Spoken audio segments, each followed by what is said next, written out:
السلام عليكم.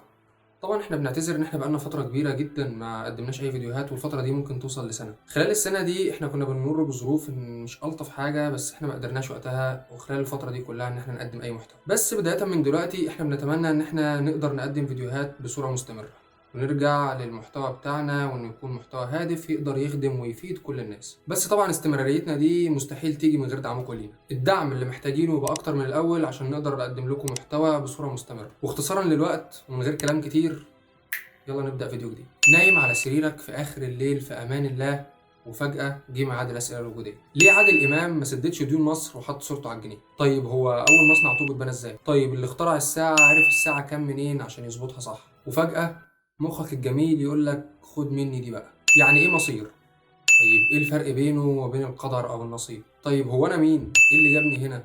كل دي أسئلة وجودية بتيجي على دماغنا كلنا قبل ما ننام. بس جهز نفسك، أنا هاخدك عشان نجاوب على واحد من أهم الأسئلة الوجودية اللي بتيجي على دماغنا. مش سؤال عبيط زي بتاع مصنع الطوب واللي اخترع الساعة، لأ، هو سؤال إحنا محتاجين كلنا إن إحنا نعرف إجابته. يعني إيه نصيب؟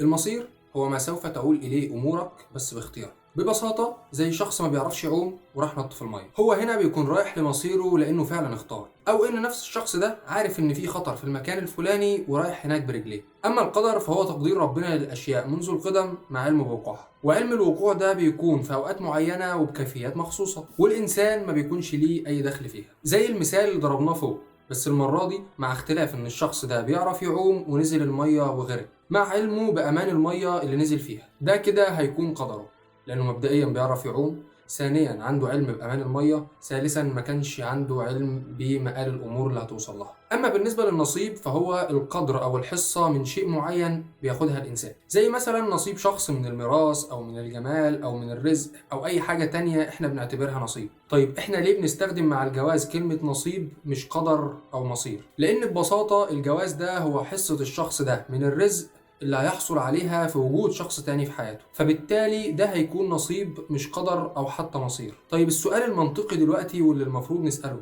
يعني مين في التلاتة احنا نقدر نلعب فيه ونغيره، ومين هو كده كده وقع علينا ومش باختيارنا ولا نقدر نغيره؟ بطبيعة الحال الثابت هو اللي ملناش فيه اختيار أو إرادة، لكن المتغير هو اللي احنا نقدر نغيره ونلعب فيه براحتنا. يعني القدر والنصيب دول ثابتين احنا ما نقدرش نغيرهم، اما المصير فعشان هو من اختيارنا احنا نقدر نغيره ونشكله براحتنا. يعني انا عارف اني مش بعرف اعوم فمش هقرب من الميه وبالتالي مش هغرق، لكني مش عارف اني هغرق رغم كوني بعرف اعوم كويس، وبالتالي ده قدري انا ما اقدرش اغيره. شكلك تهت مني ودماغك شطحت، بس مش مشكلة، ارجع عيد الحتة دي تاني، هم 10 ثواني هتفهمهم والموضوع بسيط. كذلك الاستثناء على القدر هنقيسه على النصيب، لأن النصيب هو مقدار رزقك من أي حاجة أيا كان، وبالتالي محدش عارف المقدار ده هيبقى إيه، إمتى، فين، مع مين، وإزاي. كل ده احنا ما نقدرش نلعب فيه ولا لينا سلطة ان احنا نغيره. طيب السؤال بقى اللي المفروض نسأله دلوقتي واللي مش هنقول عليه منطقي، لا احنا هنقول عليه ده السؤال اللي جه في الجون وسؤال الحلقة كلها، ليه شخص ممكن يكون مصيره الهلاك رغم ان المصير ده اصلا باختيارنا؟ خلينا نقول ان السؤال منطقي جدا لأبعد الحدود، بس انت مش هتلاقي فيه اجابة قاطعة تقدر تشفي غليلك منه وتجاوبك عليه بكل منطقية. زي مثلا اللي بيقدم على الانتحار بسبب انه يائس من الحياه او بسبب الضغوطات الكتير اللي عليه، هو كده بيكون اتحكم في مصيره وحكم على نفسه بالهلاك. زي كمان اللي بيقرر انه يروح مغامره في مكان خطير زي مثلا تسلق الجبال او السباحه مع الاسماك المفترسه، هو كده بيكون اختار مصيره. إذا نجا كان بها ونعمة وحصل له المتعة اللي هو عاوزها، وإذا حصل له حاجة أو هلك فخلينا نقول إن هو كان عارف العواقب من الأول ومع ذلك اختار إنه يكمل. يعني اللي عاوزين نوصل له ببساطة في الإجابة عن السؤال ده هو إن مفيش حاجة اسمها إن شخص مصيره الهلاك، لأن بكل بساطة مصيرك اختيارك.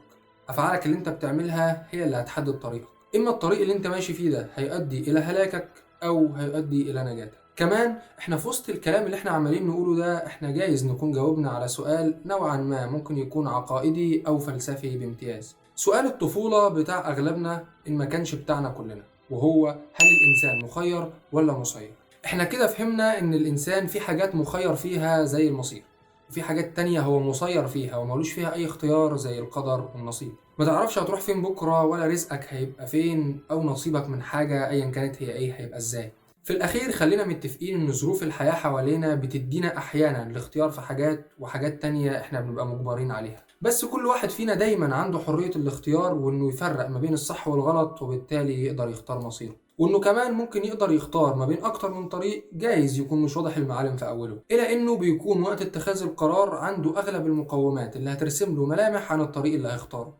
عشان كده ودي خلاصة الحلقة دي، دايما خلي مصيرك الأحسن وما تتنازلش أبدا عن الأفضل، لأن باختيارك هتحدد طريقك.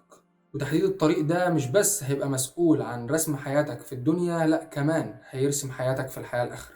لأن أعمالنا اللي هي أساسا باختيارنا إحنا بنتجازى عليها إما بالحسنات وإما بالسيئات، وفي الأخير إما بالثواب وإما بالعقاب. واللي في الآخر اللي كفته هترجح منهم إما الحسنات أو السيئات هيتحدد بيها مصيرك الأبدي، إما لجنة وإما لنار. فدايما خليك متأكد وحاططها في دماغك إن مصيرك متوقف عليه نجاتك.